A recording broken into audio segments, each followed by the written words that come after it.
Hi friends, அனைவருக்கும் இனிய போகி திருநாள் நல்வாழ்த்துக்கள். பழையன கழிதலும் புதியன புகுதலும் சொல்லுவாங்க. ஓகேங்களா? இனியிலேருந்து நம்மக்கிட்ட இருக்க தேவையில்லாத நெகட்டிவிட்டிலாம் விட்டுட்டு நல்லா ஒரு பாசிட்டிவாக நம்ம இந்த நாள்லேருந்து தொடரணும். ஸோ நம்மக்கிட்ட இருக்க சோம்பேறித்தனம் தள்ளி போடுறது, ஸோ அந்த இதுவெல்லாம் இன்னையோடு நம்ம முடிச்சுப்போம். இனியிலேருந்து ஒவ்வொரு நாளும் நம்ம ஃப்ரெஷ்ஷாக இந்த தை மாதத்தை நம்ம கொண்டாடுவோம். Happy Pongal advance. சரிங்களா? Bye friends.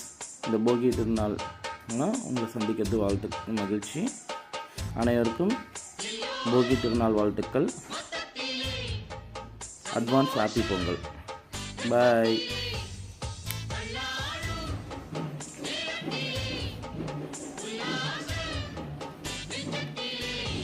ஸ்லோ பேச